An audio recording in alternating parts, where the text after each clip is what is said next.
2023년도 이제 마지막 달입니다. 3일간의 행복한 새벽 예배를 통해서 한 해를 잘 마무리하시고 2024년도 우리가 가져야 될 그런 놀라운 기대와 비전을 갖는 그런 시간 되길 바라고요.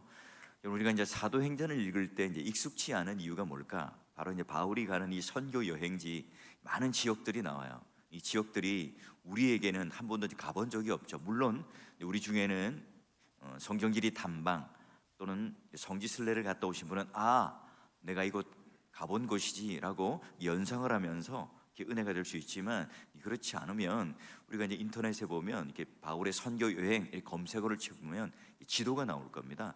영상 읽을 때 이제 지도와 함께 같이 보시면 조금 더 이해하기가 쉬워요. 자, 그러면 오늘 이 본문의 배경이 되는 장소가 어디냐? 이제 루스드라라는 곳이에요. 19절에 보면 바울이 어떤 힘든 고난을 받는가? 이 바울을 비판하고 공격하던 그런 비시디아 안디옥 그리고 이고니온 이런 쪽에 있던 유대인들이 지금 루스드라로 와요.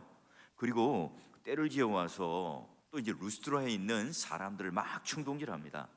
여러분, 그곳까지 거리가 비시디아 안독에서 거리가 240km 정도 됩니다. 걸어서 한 2주일 되는 그런 곳이죠. 여기까지 와요. 그만큼 여러분 이 바울을 죽이기에 열심이었어요. 자, 그래서 그들을 충동질만 하는 것이 아니라 뭐래요? 돌팔매질을 합니다.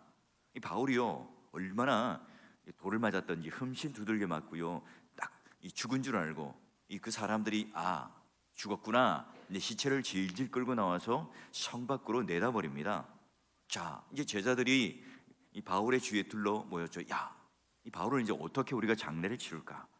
피투성이가 되니 바울을 우리가 이제 어떻게 지금 이제 또 거둘까? 이제 이런 생각들과 또 이야기를 나누고 있는 중에 어떤 일이 일어나죠? 자, 20절에 보니까 깜짝 놀랍니다. 제자들이 둘러서 있는데 바울이 일어나요. 그 성에 다시 들어가요. 그 이튿날 또 바나바와 함께 더베로 간다. 여러분, 우리가 그냥 쓱 하고 읽고 지나가면 아무 일이 없는 듯 하잖아요. 저는 이 말씀을 보면서 이렇게 몇 가지 놀랐어요. 첫 번째 뭐냐? 아무런 설명이 없어요. 죽은 줄만 알았던 바울이 어떻게 됩니까? 갑자기 먼지를 툴툴 들고 일어납니다. 너무 생뚱맞죠? 두 번째, 여러분 더 놀라운 사실은요, 바울이 정신을 차리고 다시 어디로요? 돌아간 곳이 이 자기들을 대적했던, 돌을 던졌던 대적자들이 가득한 그곳 루스드라로 다시 들어가요. 여러분, 남자들이 군대를 제대하면 이 군대 생활이요 얼마나 힘들면 그곳에 두고 이렇게 오줌도 누지 않는다, 이제 그런 말들을 하거든요. 근데 여러분, 누군가의 감정이 좀 멀어지면 사실 어떻습니까? 그 사람을 보고 싶지 않아요. 피하고 싶죠. 근데 인간의 감정이라는 그런 건데, 지금 놀라운 사실은 지금 루스드라로 다시 들어가요. 뭘 하죠? 이제 바울과 바나바가 함께 정비하여서 다시 이제 더베라는 곳에, 1차 선교 여행의 마지막 여행지였던 더베라는 곳에 선교 여행을 가요. 전도를 갑니다. 여러분, 매를 흠씬 두들겨 맞았잖아요. 그러면 여러분 기절할 정도가 되었는데 하룻밤 사이에 다시 전도를 하러 갑니다. 그가 왜 돌을 맞았죠? 그가 왜 대적을 받죠? 지금 복음을 전하기 때문에 그런 일이 벌어지고 있잖아요. 여러분, 바울이 처한 상황, 돌에 맞은 것만큼 굉장히 심각합니다. 온몸에 여러분 멍이 들었겠죠. 얼굴은 지금 퉁퉁 부어올랐을 거예요. 또 온몸에는 말할 수 없는 고통과 함께 또 상처투성일 겁니다. 그런데도 여러분, 주위에 이 반대하는 사람들을 무릅쓰고 다시 선교 여행을 하고 있어요. 한편으로 볼 때는 너무나 가슴이 짠해요. 또 한편으로 볼 때는 너무나 감동되는 모습이죠. 여러분, 왜 이게 가능할까요? 바울에게는 왜 지금 이런 의지를 가지고 선교 여행을 할까요? 이 사람들은요 이 관심사에 따라 살아가잖아요. 여러분, 우리가 학문 또는 사람, 연애, 또 돈, 물질, 주식 이런 여러 가지 관심사들이 있을 겁니다. 여러분, 그 관심사들 거기에 우선순위를 두면 다른 것들이요 다 이렇게 단순해지잖아요. 정리가 됩니다. 지금 여기 바울은요, 제 인생의 가장 최대 관심사가 뭘까요? 예수님이죠. 복음이에요. 그렇죠. 이 복음이 중요한 사람에게는 다른 것들은 중요하지 않아요. 다른 것들은 다 시시해 보이는 거예요. 예수님이 가장 중요하니까 내 일상에서 모든 이 복잡한 문제가 다 정리가 됩니다. 예수님이 내 인생의 중심에 있고 내 인생의 보좌에 있고 내 인생의 주인이라면 그 외의 것들은 다 내가 우선순위에서 밀려날 수 있어요. 다른 것을 잊어버릴 수 있죠. 복음과 그 영광이 오늘 내 인생의 가장 최대 관심사고 최대 목적이니까 다른 것들이 눈에 들어오지 않아요. 여러분, 연애하던 시절 어떻습니까? 아무리 피곤해도 사랑하는 상대방을 그 집 앞까지 데려다 주잖아요. 이 초인적인 힘과 능력이 발휘되는 이유가 뭘까요? 오직 한 사람, 오직 그 사람에게만 딱 집중되어 있으니까요. 다른 게 눈에 들어오지 않아요. 그 모든 내 에너지를 다 거기다 쏟는 거죠. 내 모든 열정, 내 모든 관심, 내가 가지고 있는 모든 그런 내 삶의 방향을 거기다가 쏟아요. 그래서 툴툴 털고 일어날 수 있고, 어떤 대적자가 있더라도 그 길을 갈 수가 있어요. 그게요, 자신의 능력으로 이긴 게 아니에요. 바울이 지금 소유하고 있는 복음, 예수 그리스도께서 오늘 나에게 주신 이 구원의 능력과 영광, 여러분, 이게 지금 바울이요 이런 일을 가능케 했어요. 여러분 자녀, 여러분 가정 마찬가지입니다. 여러분이 처한 환경이 어떻습니까? 여러분, 우리가 이와 같이 이 하나님 앞에 어떤 영적인, 육적인, 육신적인, 환경적인, 문제적인 고난이 오늘 우리들에게 있더라도요, 어떻게 우리는 그걸 이겨냅니까? 그 문제를 씨름하고 그 태산 같은 문제와 함께 내가 뒹굴면 절대로 여러분 우리는 거기서 헤어나올 수가 없어요. 어떻게 해요?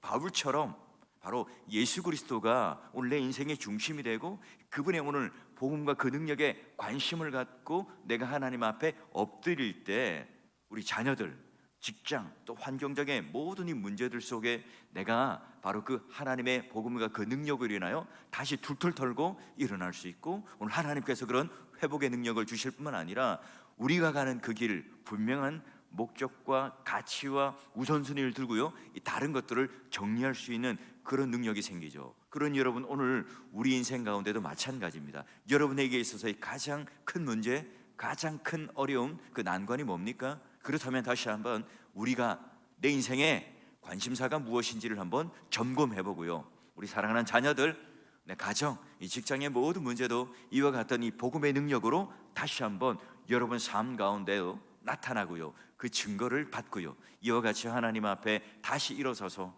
주님의 가시는 그 길 따라 동행하며 하나님의 능력과 이 복음에 대하여 여러분도 함께 이런 바울뿐만 아니라 간증의 삶, 이 복음의 능력으로 살아가시는 여러분 삶 되시기를 주의 이름으로 축원합니다.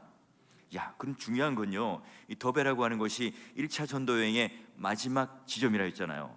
근데 마지막이 아니라 반환점이에요. 그냥 이제 끝나고 나서 이 안디옥으로 다시 이렇게 배를 타고 돌아가는 게 아니라 그 길을 따라 역순으로 가고 있어요. 왔던 길로 돌아갑니다. 14장 21절 보니까 다시 복음을 들고요, 그 성에서 많은 제자로 삼고 루스드라, 이고니온, 안디옥으로 돌아가죠.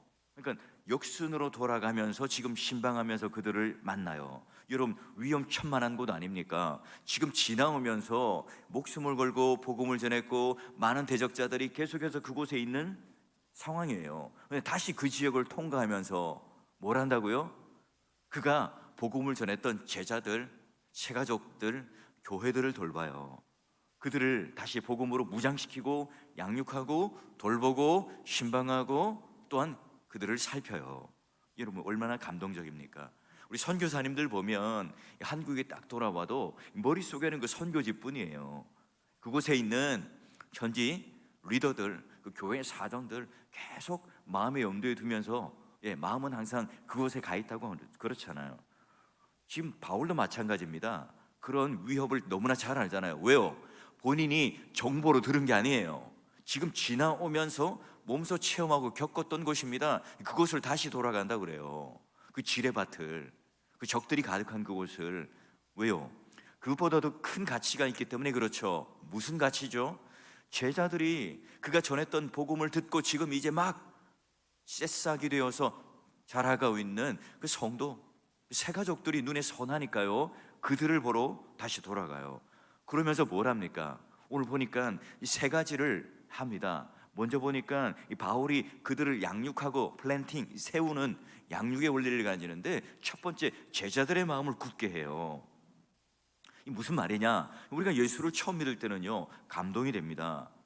우리가 예수 믿는 게 막 천국을 걸어가는 것 같고 꽃길을 걸어가는 것 같아요. 그 새가족을 신방해 보면요, 교회 오는 게 그렇게 즐겁다고 그러고 매주 천국이라 그러고 내 삶이 지금 막 너무너무 내 감동과 찬송이 넘친다고 그래요. 근데 여러분, 이제 조금만 힘들어지는 환경이 우리에게 와요. 휩쓸리죠. 이때 여러분, 흔들리는 것을 잡아주는 게 뭡니까? 그게 바로 신방이고 그게 양육이에요. 여러분, 그게 바로 우리 믿음의 선배들 또는 영적인 리더자들이 해야 될 일이겠죠. 복음의 열매들인 새가족들이 오고 또 지쳐있고 침체되어 있는 그 사람들, 여러분, 그게 내가 될 수도 있습니다. 목사인 저도요, 그런 영적인 침체를 겪을 수도 있고 그 비난 앞에 뭐 속절없이 무너질 때도 있고 그렇죠. 그럴 때 누군가가 위로해주고 그 마음을 잡아주고 그 마음을 견고해주는 것, 넘어지지 않도록 굳게 붙잡아주는 게 뭐예요? 바로 양육의 원리, 신방이에요. 누구도 여러분 그런 것 앞에 장사가 없습니다. 여러분, 우리 새가족들 또는 우리 청소년들, 우리 30대부터 50대 이르는 우리 또 그 모든 그런 사회 속에서 힘든 여정에 걸어가고 있는 그분들, 여러분 그 마음을 붙들어 줄 수 있는 이가 누굴까요? 좀 더 여러분, 우리가 신앙에 여유가 있고 기도하는 그런 지도자들, 또 우리 교회 안에 있는 믿음의 선배들 아니겠습니까? 우리 누구는 다, 모두가 다 이런 마음을 굳건하게 잡아주는, 마음을 굳게 해주는 그런 대상이 될 수도 있고, 아니 그렇지 않고 내가 좀 여유롭다면 그런 굳게 하는 그 일에 다시 한번 우리가 힘을 쓰고 주위를 돌아보고 그들을 함께 여러분 양육하고 세우는 일이 중요하다는 거예요. 자, 두 번째는요, 이제 이 바울이요 다시 그렇게 돌아갔던 양육의 원리가 있습니다. 그들이 뭐예요? 믿음에 거하도록 머물러 있어라 권하는 그런 일을 했어요. 여러분, 머물러라 권하라, 이거는요 이 전도 여행 중에 굉장히 중요한 이 전문적인 어떤 이 바울에 있어서의 용어예요. 자, 여러분, 우리가 지식으로만 구원을 받는 게 아니잖아요. 말씀을 들었습니다. 은혜를 받았습니다. 더 중요한 건 뭐죠? 여러분, 그게 오늘 우리가 믿음으로 구원을 받고 또한 이 믿음으로 말미암아 견고하게 계속해서 세워져 가는 것, 여러분 바로 이렇죠. 흔들리지 않도록 믿음에 계속해서 거하도록, 뭐예요? 사람의 능력, 어떤 분위기, 감정 이런 것에 거하도록 하는 것이 아니라 믿음에 거하도록, 머물러 있도록, 권면하도록 하는 거예요. 그 사람 혼자 믿음의 뿌리를 내릴 수 없으니 가서 함께 양육하고 신방함으로 그 믿음의 동력자와 함께 믿음 안에 계속 거하도록. 왜냐하면 계속해서 거기는 믿음을 흔드는 거짓 교사들도 있고 핍박하는 유대인들도 있고 수많은 그런 황제 숭배 사상으로 그들을 잡아가기도 하고 옥에 가두기도 하고 핍박하는 사람들이 많아요. 그런 여러분, 흔들리기가 너무너무 쉬운 거예요. 자, 그럼 이제 세 번째, 이제 바울이 그렇게 돌아갔던 그 이유, 양육의 세 번째 원리가 뭐냐? 가면서요 중요한 얘기를 합니다. 자, 뭐냐면 솔직하게 환난에 거할 수 있도록 가르쳐요. 세 번째 저기 조금 틀렸는데요, 솔직하게 환난에 거할 것을 가르쳐요. 보니까 많은 환난을 겪어야 할 것이라 이렇게 되어 있죠. 지금 바울은요 이 복음에다가 막 설탕을 발라서 그렇게 말하지 않습니다. 세상에 종교가 추구하는 그런 밝은 미래, 핑크빛 고속도로가 열리는 만사형통이다 이렇게 말하지 않아요. 하나님 나라에 들어가기까지 우리가 예수를 믿었는데, 그런데 곳곳에 오늘 우리가 이 죄가 왕노릇하는 이 세상에서는 많은 환난과 어려움들이 하나님 나라 가기까지는 있다. 복음에는 영광도 있지만 이 고난도 함께 받을 것이라 처음부터 그렇게 바울은 가르쳐요. 여러분, 이 가르침은요 자신이 먼저 생생한 그런 복음에 대한 영광도 경험하고 그 고난에 대한 것도 경험한 사람이잖아요. 그러니 그의 가르침에는요 아주 강력한 힘이 있어요. 그리고 그들이 오늘 이 가르침을 통해서 마치 그 심장에 큰 울림과 도전을 주게 되겠죠. 복음을 전할 때는요 여러분이 불가능할 것 같아요. 기적이 일어날 것 같지 않았죠. 복음을 받아들이는 사람이 없을 것 같았고, 이 돌아가면서 과연 내가 전했던 이 곳곳 이 선교 현장 가운데 그런 믿음의 사람들이 있을까라고 이제 그런 마음의 염려를 가지고 갈 수도 있잖아요. 근데 여러분, 더베도 변했고 이고니온도 변하고 루스드라도 변하고 안디옥도 변합니다. 여러분, 그곳 가운데 가장 중요한 제자 하나가 생겼는데 그게 누군지 아세요? 우리가 이제 매주일 공예배 때 강론하는 디모데입니다. 디모데. 이 디모데가 바로 이 바울이 지금 이 복음을 전하는 그 모습을 보고 또 고난을 당하며 다시 또 일어서서 복음을 전하는 모습을 옆에서 직접 눈으로 목격하고 동행한 사람이 누구라고요? 디모데입니다. 그렇죠, 여러분. 우리가 말하고 가르치는 대로 우리 그 다음 세대가 보게 되어 있어요. 우리 자녀들 제일 여러분 중요한 우리의 그런 보고 따르는 교사 아니겠어요?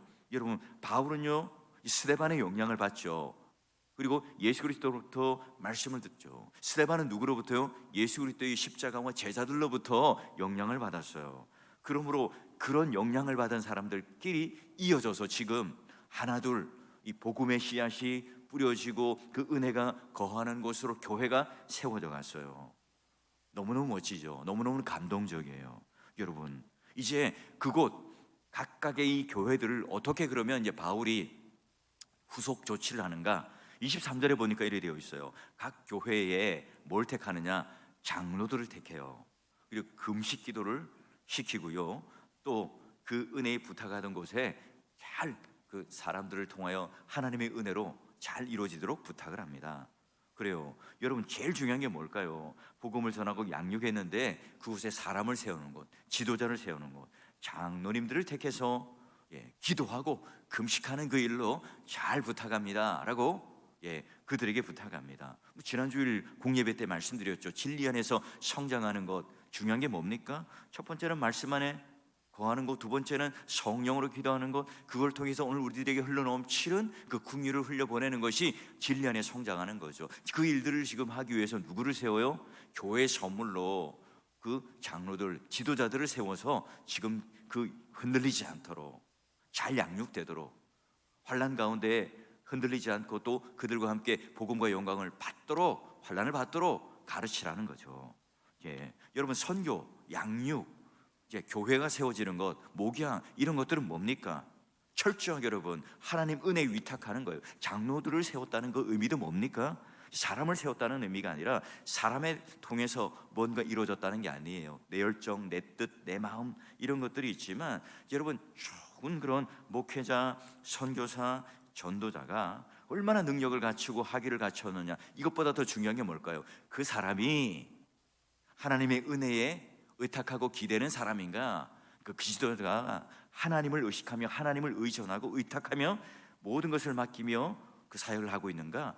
이게 훨씬 더 중요한 판단의 가치예요. 자, 그래요. 이제 바울이요 선교 여행을 다 마쳤어요. 그리고 이제 안디옥으로 돌아와요. 무엇을 했을까요? 푹 쉬고 맛있는 것도 먹고 그랬으면 좋은데 그들과 함께 뭐래요? 교제를 하면서 자, 그들이 이르러 교회를 모아 하나님이 함께 행하신 모든 일과 이방인들에게 믿음의 문을 여신 것을 보고하더라. 자기의 그런 선교 사역의 보고를 철저하게 정리해서 그들에게 보고를 해요. 그리고 제자들과 오래 함께 교제를 하죠. 자, 뭐 하죠? 파송해 준 사람들, 그리고 내가 보냄받은 내가 가서 어떻게 이방인들에게 복음을 전했고 이런 기적이 일어나고 귀신이 떠나가고 복음으로 그들이 많은 사람들이 예수님을 믿게 되었고 이방인들에게도 성령이 임하고 구원의 역사가 일어나더라.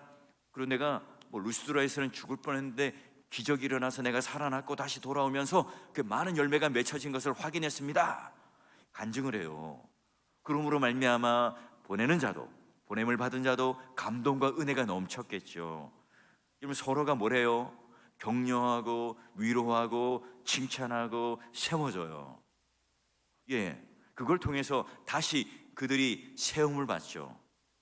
우리가 인생을 살면서 또는 우리가 이런 사역을 하면서 그만큼 여러분 누군가로부터 위로해주고 격려해주고 이런 귀한 우리 삶의 믿음의 간증들이 서로에게 얼마나 여러분 힘이 되는지 몰라요.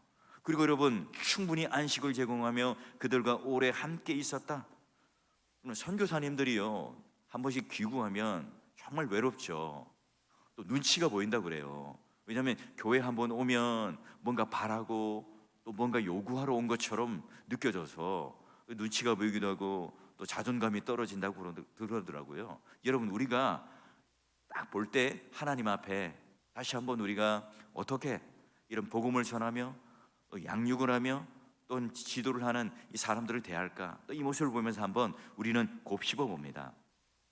다시 한번 우리가 정리를 하면 우리는 지금 누군가에게 영향을 받고 살아가죠. 자, 오늘 우리가 그런 존재라는 것을 꼭 기억하셔서 이 교회 가면 언제나 따뜻하고 위로가 넘치고 격려가 넘치는 환대해주는 곳이다, 이런 기억이 있을 수 있도록, 이런 느낌과 이런 은혜가 있을 수 있도록 우리 모두가요, 이와 같이 하나님 앞에 이런 철저하게 제자들의 마음을 굳게 하고 또 믿음에 거하도록 하고 솔직하게 오늘 우리가 영광과 복음과 환난이 함께 있을 거라고 하는 그 일들을 함께 서로 손잡고 동행할 때 이 아름다운 간증이 넘치고 환대가 넘치는 교회가 되고 또한 선교가 되었고 또한 교회가 세워졌던 것처럼, 여러분 오늘 우리도 마찬가지입니다. 이 세 가지 원리를 잘 기억하셔서 오늘 하나님 앞에, 오늘 내 가정을 다스리는 일에도, 내가 신앙생활하는 그 일에도 오늘 하나님 앞에 나를 돌아보며 이와 같이 이 도전에 잘 순종하셔서 여러분 가정이,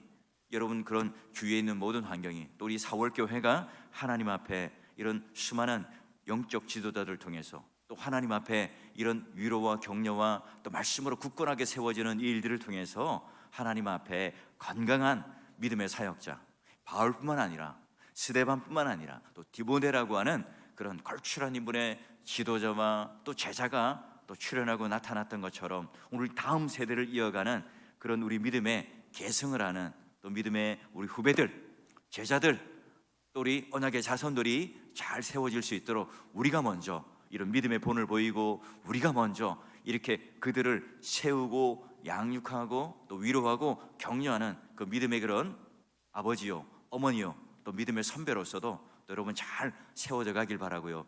여러분 이 세상을 살아가면서 우리 서로가 따뜻한 격려를 하며 위로를 하며 세워주는 그런 믿음의 일꾼 되셔서 우리 교회가 하나님 앞에 더욱더 이런 영적인 따뜻한 분위기가 더 우리 가운데 감싸고, 또한 하나님 앞에 그런 은혜와 찬송과 서로가 나눌 수 있는 간증이 넘쳐나는 그런 믿음의 영적인 부역을 이뤄내는 귀한 믿음의 교회요, 또한 성도가 되실 수 있기를 주의 이름으로 축원합니다.